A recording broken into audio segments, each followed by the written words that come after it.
concern you about the unknown and the unidentified flying object? Oh, yes, we discussed it at every conference that we had with the military, and they never were able to make me a concrete report on. Do you have anything on the subject, sir? No, I haven't anything on the subject, and there's always things like that going on. The flying saucers, and we've had other things, you know. For years, the world has seen reality distorted, facts manipulated, and truth hidden. But there's even more to the story than anyone has ever suspected, because no one has been able to see the whole picture until now.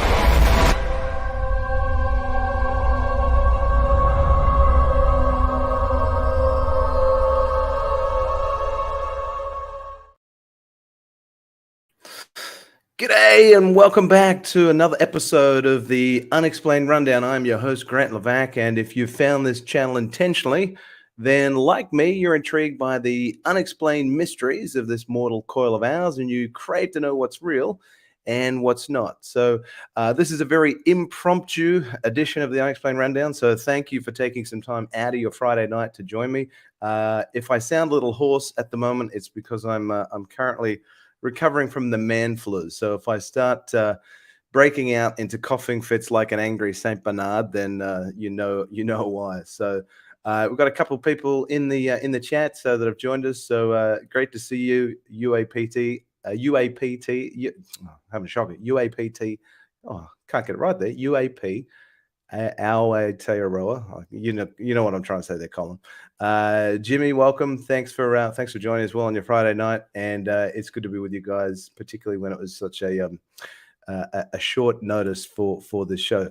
What an interesting week it's been. I don't know, for those of you that are watching, if you had a chance to watch NASA's independent study team, they had their public hearing on UAP, providing basically a bit of an update on their work thus far. And let me just share with you a screen so you can see what that looks like. Just bear with me 1 second. Here we go.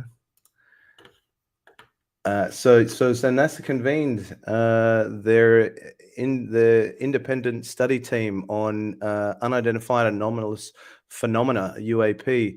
Only a couple of days ago, on the 31st of May in the US. Actually, only yesterday. As for those of us in Australia, it was a start time of 12:30 a.m. So it was very late night for some of us, and that's probably why I'm not feeling too great. But links to this are all in the description below. So if you did not have an opportunity to watch the public meeting from NASA's independent study team on UAP, do have a good look. Give it a good look. The link, like I said, is in the description below, and you can watch the full 4-hour meeting on NASA's YouTube channel. And there was also a media teleconference immediately after. So if you haven't had a chance to watch it, I would encourage you to do so. Really, really interesting discussions from NASA's independent study team. I was actually really encouraged by it, because this is really the first time that the scientific community is really taking the UAP topic seriously, outside of obviously the great work that Avi Loeb is doing at the Galileo project. But NASA, certainly for those of us in Australia, Australia has a very strong history with NASA, going back to the first lunar landing. And NASA, I think, has an incredible reputation, and still a lot of countries around the world look up to NASA. So to see NASA taking this topic incredibly seriously and now laying out the roadmap for what they see should form the foundation of future study of UAP, I think is really, really promising. So it's good that we shouldn't just be reliant on the government to reveal all the goodies and tell us what they know. In fact, I don't think they probably will. I think we're more likely to get revelations through the scientific community, like NASA and the Galileo project. So I was very, very encouraged by the serious scientific approach that they're taking to the subject. Well, what was really interesting, though, if I bring my mouse back on the screen here, lost my mouse. Where's it gone? There we go. What was really interesting at the NASA's public meeting was Dr. Sean Kirkpatrick, the director of the All-Domain Anomaly Resolution Office, AARO, provided a brief presentation to the NASA independent study team, and he made what I would consider to be some fairly startling revelations on the implications for not us, just folks down under, but some of our neighboring friends across the pond as well. So let me show you briefly what that some statements from Dr. Sean Kirkpatrick that I think are relevant to the conversation that we're having this evening. I think we have time for one last question. Sean, you recommended foreign partnership with NASA. I'm curious, especially given your map, have you, as AARO, partnered with international agencies, and is there ways for reporting to your? Mm-hmm. So that's a great question. I want to expound on that just a little bit. So I have just held our first Five Eyes forum on this subject last week, I think it was, or earlier this week. I don't know. Dan was there, and we have, we've entered into discussions with our partners on data sharing. How do they do reporting? What kind of analysis can they help us with? What kind of calibration can they help us with? What can we help them with? And we're establishing all of that right now. And they're going to end up, sending their information and data to us to feed into the process that we've laid out for how we're going to do all of this. Beyond that, I have not had either the time or the bandwidth to do, and that's why I would look to NASA to expand the scientific and academic relationships that they have across all of our allies and partners on how can we bring them into the fold. That's where I think there's a lot of benefit to NASA taking lead on that. Great. Thank you. But one just clarifications for people who don't know, what are the Five Eyes? Oh, I'm sorry. For those of you that aren't familiar with the Five Eyes, those are that's the UK, Canada, Australia, New Zealand, and the United States. So those are the 5 partners.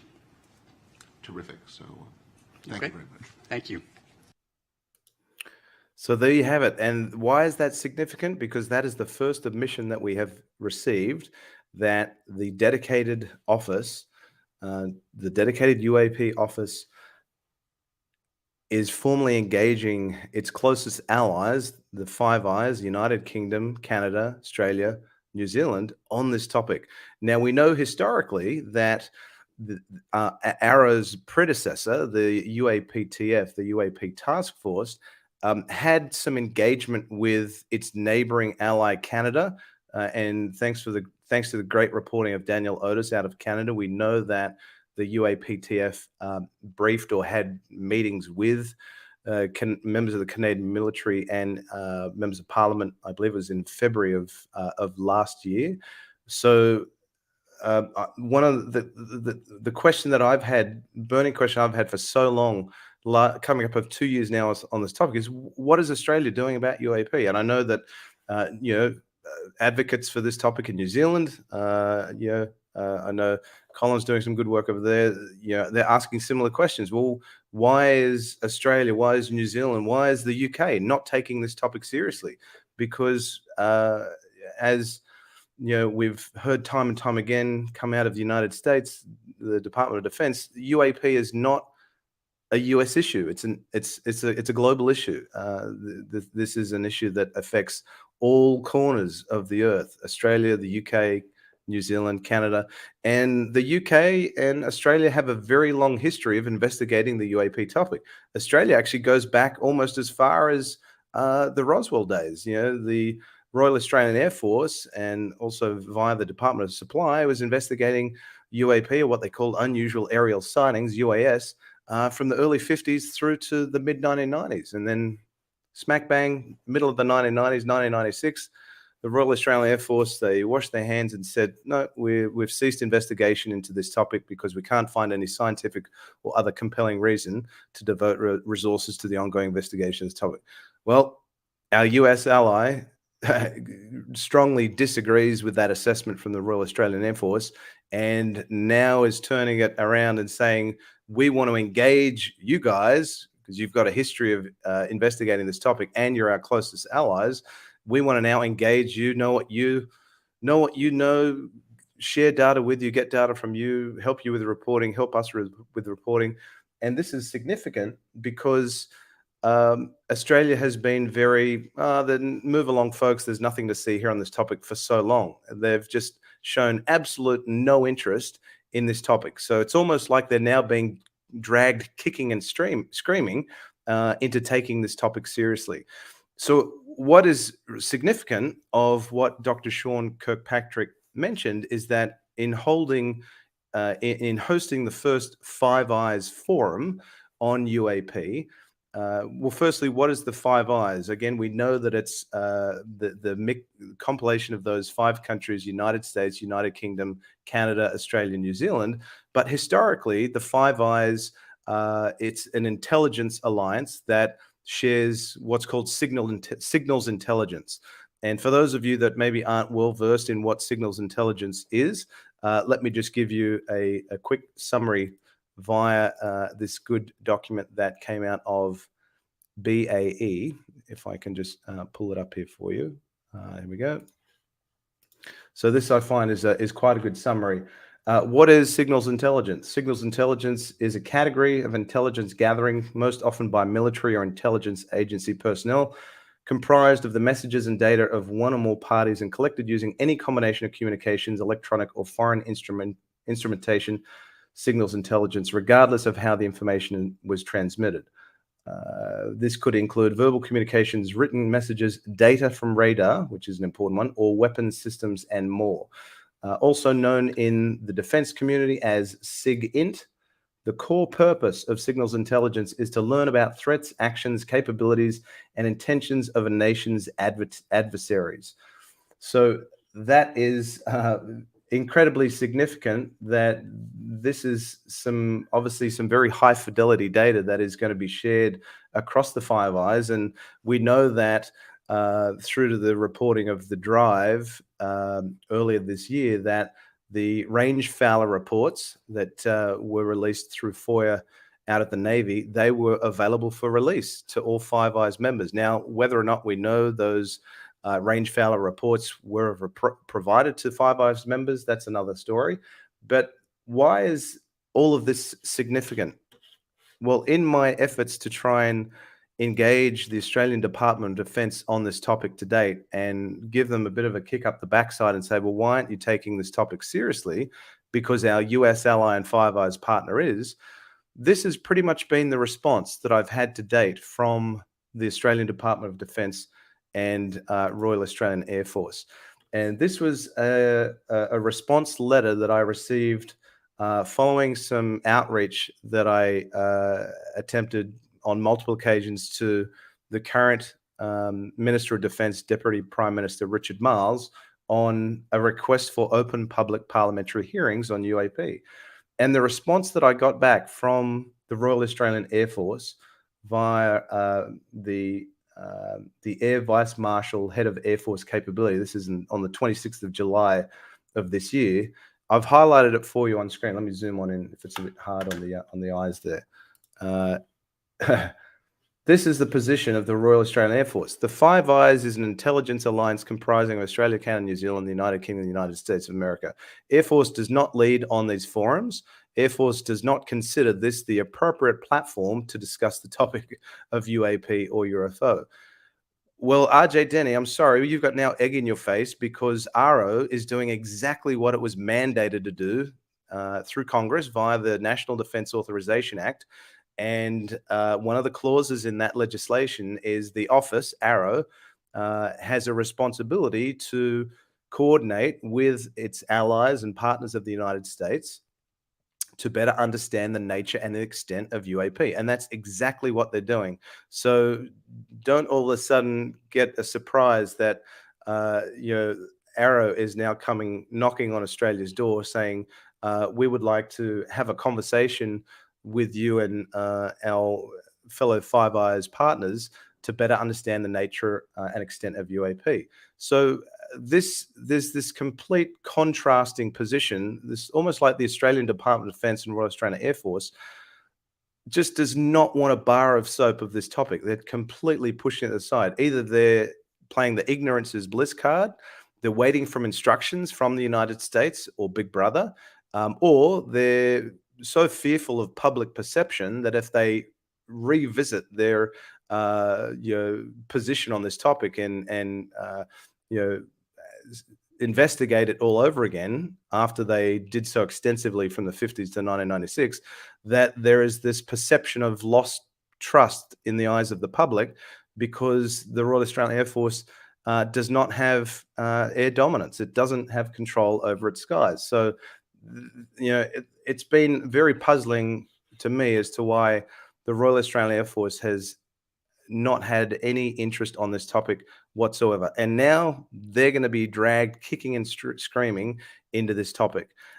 Now, one of the things that is worth noting also with, just to kind of highlight the historical position of the Australian Department of Defence and the Royal Australian Air Force, if I pull up, this was a portion of the Chief of Air Force brief on unidentified aerial phenomena that I was able to secure through the secure for release through the Freedom of Information Act. And Royal Australian Air Force comes out and flatly says in their talking points, as an ally, have the United States offered or asked to collaborate on UAP investigations? Well, when this document was authored, that was correct. No, the United States has not. Defense has no desire to seek collaboration on this issue. Why? The United States dedicated UAP task force AARO is doing what it's mandated to do, has now reached out to Australia and its fellow Five Eyes partners seeking collaboration on this issue. Why would you not have an appetite to answer the call, or at least revisit your position on this topic? Again, there's this contrasting positions that absolutely make no sense to me whatsoever. And this is also rings true at the leadership level within the Australian Department of Defence.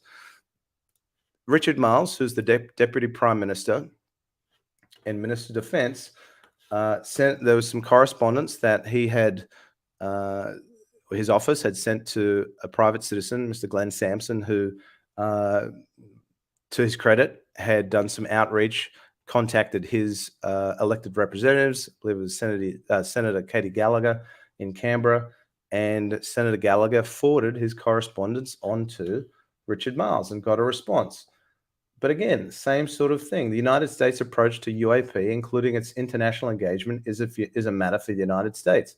As a close partner and ally, Australia and the United States consult regularly on a range of shared security and strategic interests. Well, why is it only now that you're being dragged into this conversation on UAP that you didn't have an appetite for it in the past? Again, it makes me believe that Australia is waiting for Big Brother's instructions to take this topic seriously, which really raises some questions as to, well, do we really have a true degree of sovereignty when it comes to making our own decisions that are defense related? And anyone that's following what defense is doing at the moment with the United States, we've just finalized this big AUKUS agreement, spending billions of dollars on the construction of some nuclear submarines. So Australia is so reliant on US assets, military assets and hardware, that it doesn't surprise me that, they're waiting for the call of arms, the request from Big Brother to enter into the conversation. But who's actually having that conversation with AARO? Who is a part of that Five Eyes forum on UAP? Now, I've submitted a couple of Freedom of Information Act requests already, literally the day after NASA's public meeting. I submitted one to the Australian Department of Defence.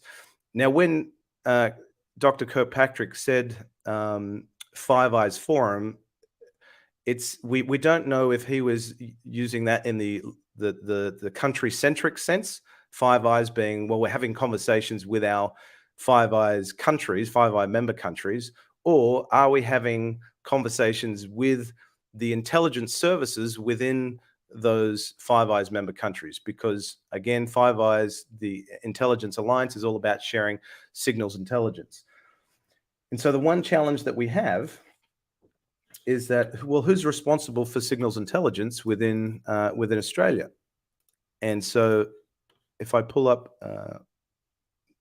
this other document for you, this is just through Wikipedia. So the Australian Signals Directorate, might be a bit small, so I'll just zoom on in for you there. Oops, there we go. So the Australian Signals Directorate is the federal statutory agency in the Australian government responsible for foreign signals intelligence, support to military operations, cyber warfare, and information security. As part of the Australian intelligence community, ASD's role within the Five Eyes is to monitor signals intelligence against SIGINT, which we've talked about before, in South and East Asia, so the Indo-Pacific region. The ASD also houses the Australian Cybersecurity Centre and so on. So the Australian Signals Directorate, I suspect they are the ones that were invited to participate in the discussions with AARO and its fellow five-member countries. Now, I don't know that for a fact, but it makes perfect sense that being a Five Eyes forum, the respective Five Eyes signals intelligence agencies would be invited to participate, the Australian Signals Directorate. Now, what's the problem there? Are we ever actually going to be able to know for sure that it was the Australian Signals Directorate that was invited to participate at the Five Eyes Forum?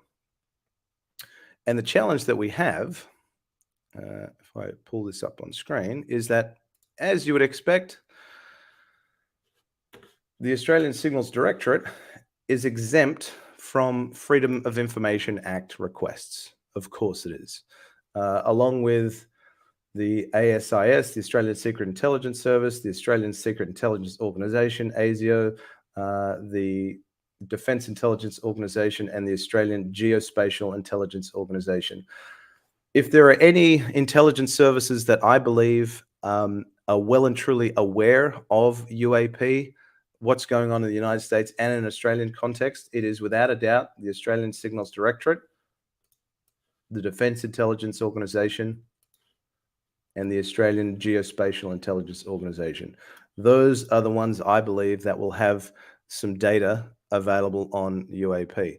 Now, it's very, very, very challenging to try and get any confirmation on that because, again, of that FOIA exemption. However, that's the challenge with submitting FOIA requests is you're going to hit a roadblock, you're going to hit a brick wall if you're trying to find information that is housed with within one of these agencies that is exempt from FOIA. That's where it is imperative that you engage your elected representatives on this topic, your senators. And that's why I reached out to Senator Peter Whish-Wilson, who is the only Australian senator to date that has taken this topic seriously and raised the issue in Australian government and created an awareness within the Australian government on this topic. No other senator to date has shown the same degree of public gumption that he has to advocate for this topic. And the benefit of reaching out to your elected representative, your senator, is if they sit on a committee. So as we know, Senator Whish-Wilson sits on the Senate Estimates, which is a budget committee that convenes on a couple times a year to discuss and scrutinize government spending to ensure that taxpayer dollars are being appropriately invested on projects, and obviously taxpayers are getting a return on their investment. So at those Senate estimates, and there was a Senate estimates actually just last week, and unfortunately Senator Whish-Wilson was not able to attend due to other competing priorities and some state-based issues that he's working on. He gave me a heads up on the day that, or his office, that he wasn't able to attend, but that his office would be submitting questions on notice. So during a Senate estimate, senators only have a very short period of time, usually less than 10 minutes, to ask questions. And if they don't get through all of their questions, they have the ability to submit questions on notice.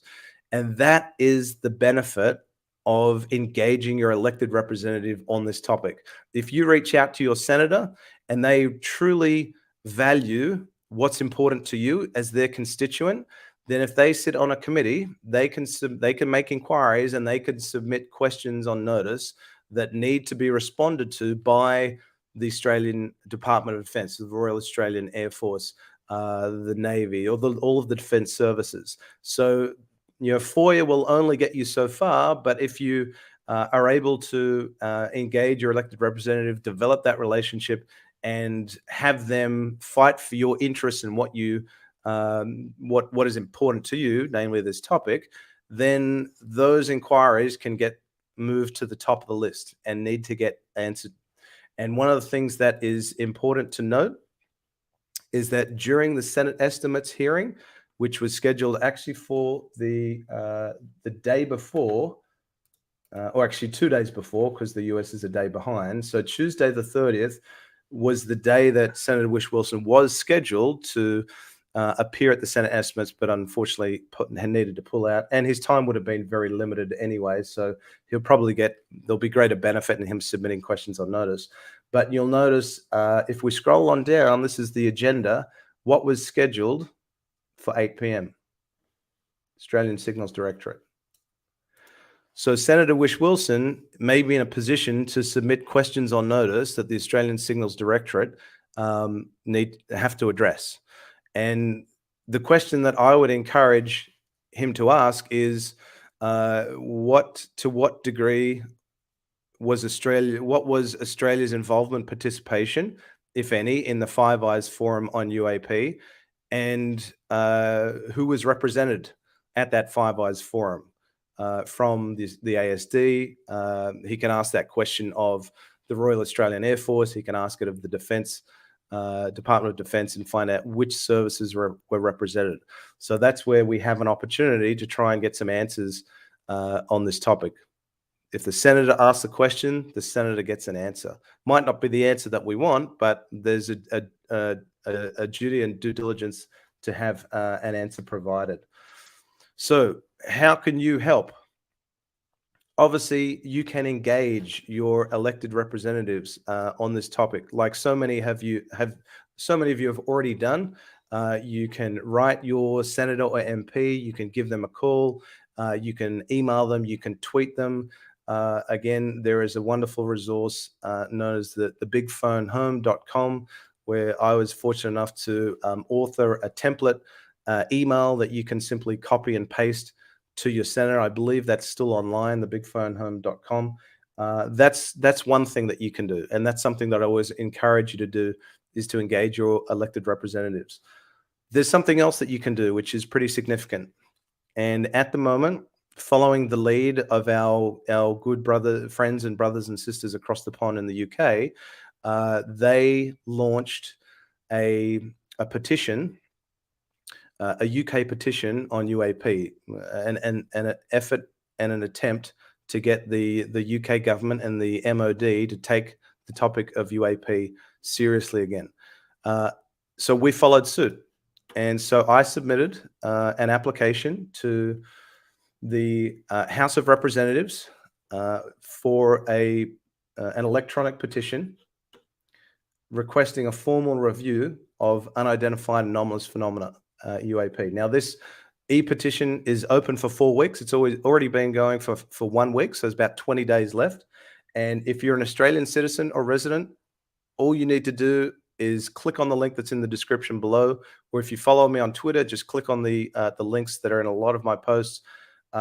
You'll come directly to this petition page, read through it. I'll read through it with you now so you know what it's about. And you can see we've already had 468 signatures, which is a fantastic result in only 1 week. And we've still got about 3 weeks to go. So this was the petition that I authored. The alliance between Australia and the United States is closer today than it has ever been. Their positions on the issue of unidentified anomalous phenomena, however, UAP, could not be further apart. Australia's Five Eyes and AUKUS partner is currently taking the issue of UAP seriously as potential national security threat and safety of flight risk via the All-Domain Anomaly Resolution Office, AARO, established in July 2022. The Australian Department of Defence, AUDOD, does not currently have a protocol for reporting or recording of UAP. The Royal Australian Air Force, RAAF, ceased handling reports of UAP in 1996 after determining there was no scientific or other compelling reason for the RAAF to continue to devote resources to the recording investigation of UAP.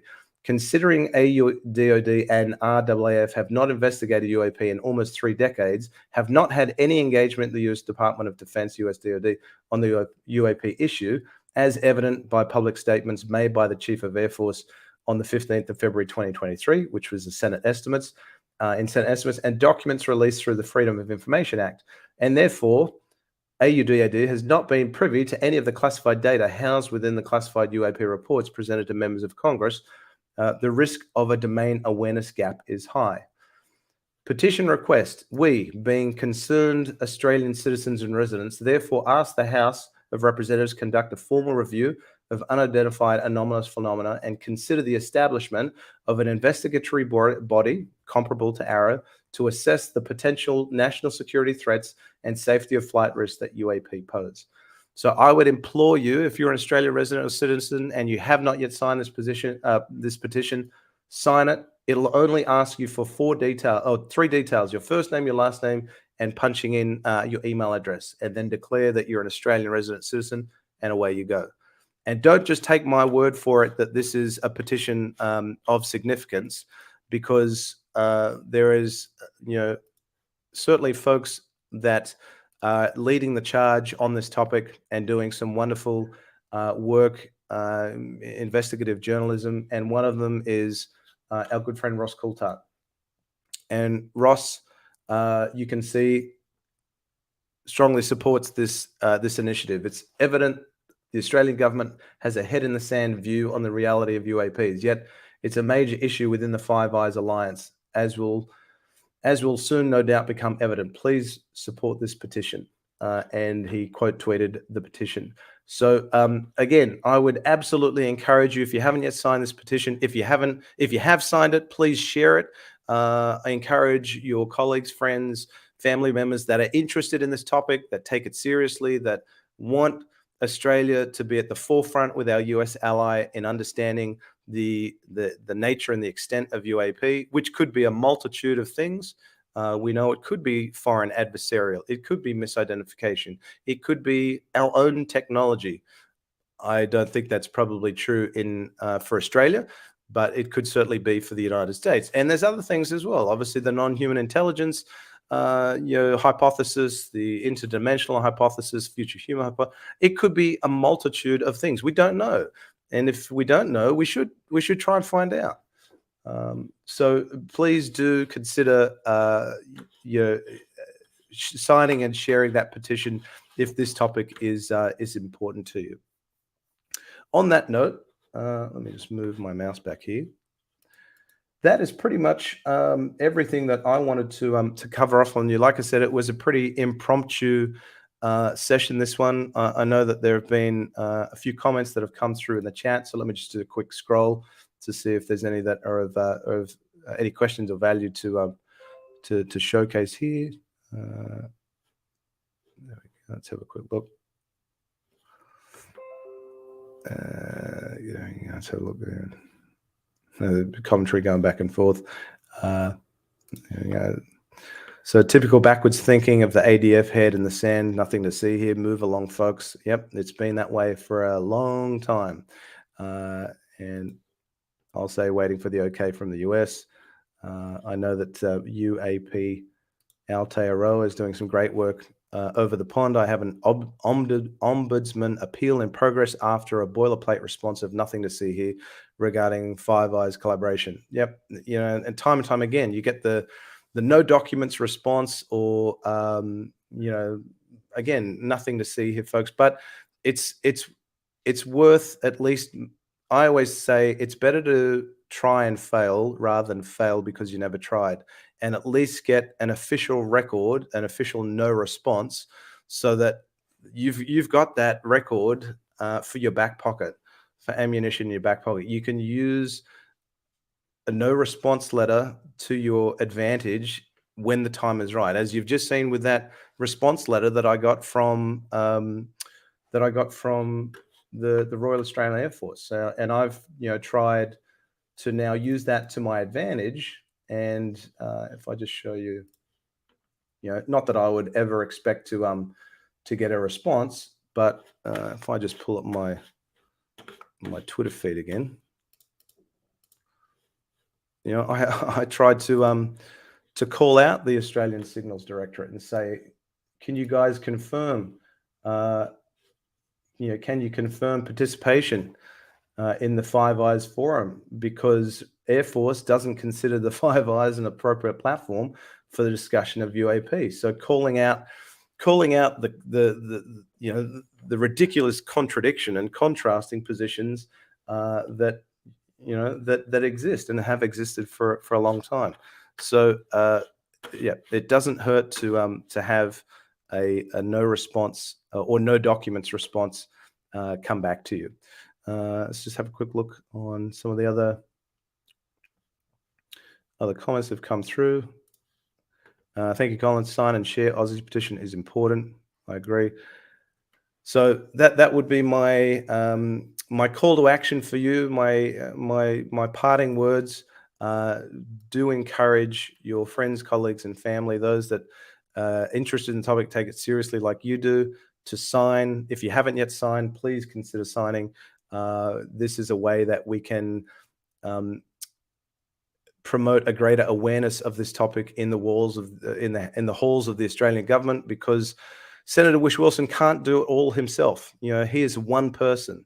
I am one private citizen that takes this topic seriously and is trying to advocate for and elevate the conversation in government so that we can, at the end of the day, get answers and get to the bottom of this riddle. This riddle that is wrapped in who knows. And it's a complete mystery, and it's one that deserves scientific scrutiny and academic consideration, because if it helps answer one of the three big questions that we've been dying to know since we've been able to think as humans, are we alone in the universe? If we can answer that question through reducing the stigma on this topic and having not just the government and the defense look at this issue, but the scientific community and academic community. And thankfully now they're finally starting to take the topic seriously. And so credit to the Galileo Project and NASA for breaking down the walls of stigma. And stigma is well and truly still alive. We know that because NASA's independent study team said that they've been hit with trolling, ridicule, and some harassment online. And if there is one community that knows what that is like, it is UFO Twitter, without a doubt. So we know that stigma and ridicule and tribalism is still, unfortunately, a big rampant issue on this product, on this topic. So that's it, folks. I really appreciate you joining me on your Friday night. Before I go, I just wanted to share with you something that's around the corner for the Unexplained Rundown. I am currently working on a bit of a passion project. A couple of months ago, I think it was the start of,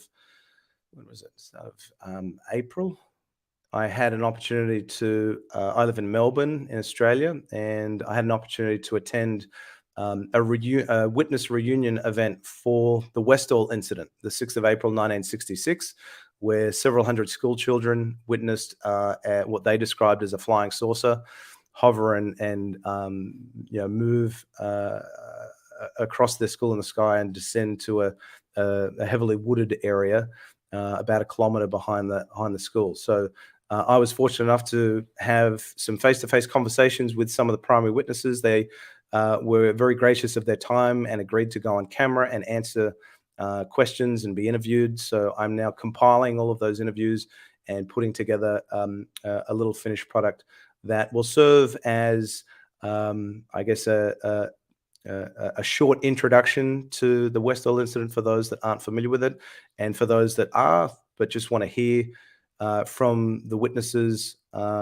speak at length in an unedited setting, very off-the-cuff comments, no scripting, just answers, questions and answers. That's, rather than it being, slapped together and put in a show or a documentary, this will be an unedited, it'll be an edited piece, but the interviews will just run long for as long as they were willing to go on camera. So let me share with you a brief trailer or preview of the Westall incident. So for those of you that are not familiar with this cold case, this is a good introduction for you. And I'll just show this on the screen here.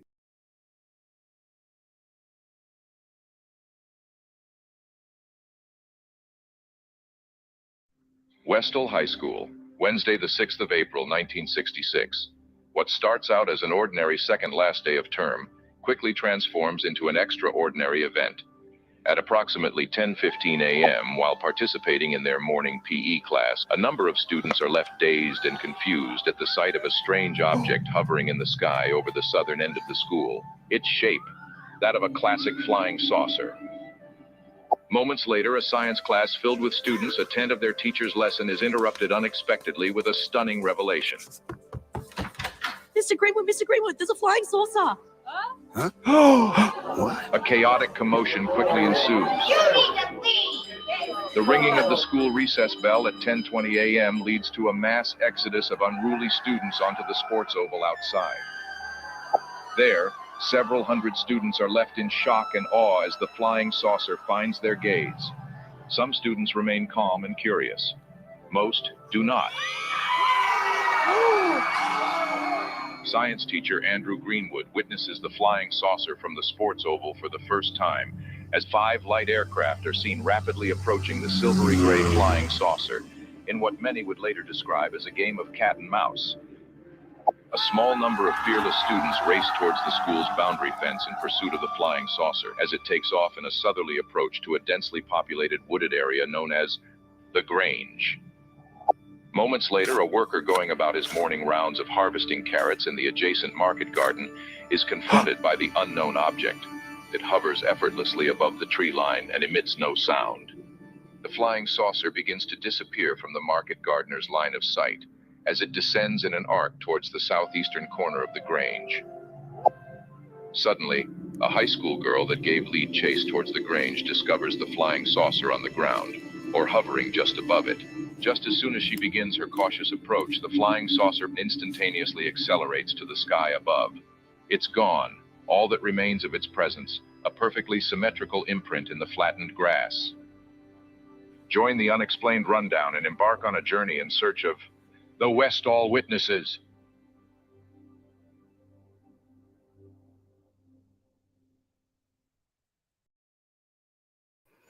There you have it, folks. So there is something to look forward to that is coming soon to the Unexplained Rundown. So do keep a lookout for that. I am a huge fan of Leonard Nimoy and the In Search Of series in the 70s and 80s. So for those of you that are of my age, you might recognize that voiceover. So thanks, Leonard, for helping out on that one.